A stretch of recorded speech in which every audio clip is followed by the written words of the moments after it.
জকিগঞ্জ উপজেলার ১২২টি গ্রাম বন্যায় প্লাবিত।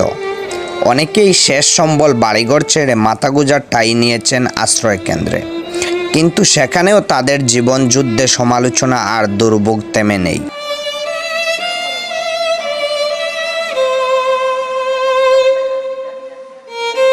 এমনও কথা উঠেছে, খাবার পেলে তারা নাকি আশ্রয় কেন্দ্র ছাড়বে না। আমরা আল্লাহ আস্তে মুক্ত করা হোক, আমরা চাই না সরকারি খাইতাম আর মানুষের বিভিন্ন ধরনের কথাবার্তা শুনতাম। আমরা চাই না যে আমরা আমরা চাউল খাইবার লাগিয়া ডাইল খাইবার লাগিয়া আমরা কেন্দ্র জুড়িয়া বই দিমু। বিভিন্ন ধরনের নেতা নেত্রী হলে মাতইন বলে ইটারে খানি দিলে ইটাই কোনো বই দিবা, এখান ছাড়িয়া ইটা নাই। ইটা আমরা বাবই না আনি, আমরা হালমান আছে কুকুরেরও এটা ইজ্জত চাই, আমরা কুকুর মনে করি না আনি।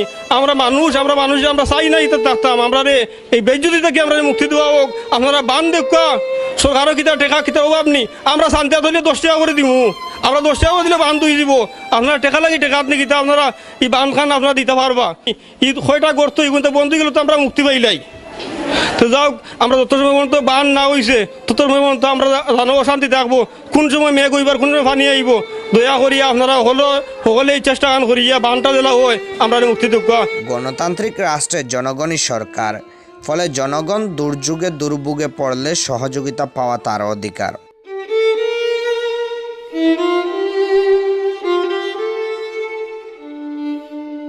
অনেকেই বলছেন শুকনো খাবার তাদের পক্ষে খাওয়া আর সম্ভব হচ্ছে না। যেগুলো খানি দেয় এটা তো খিচুড়ি বুনা দেয়, বুনা খিচুড়ি কিন্তু আমরা খাইনি, আমরা জীবনে খাইছি না। আমরা এখন আমরা অর্ডারটাও ধন্যবাদ জানাই যে একটা খানিওতে চাইব আমরা চেষ্টা করেন জানি আপনারা যে মনে করো ভাত রান্না কিছু বা ডাইল দিও একটা সাইডটা বাদ দিলাইলে তবে একটা শান্তি হওয়া যায়।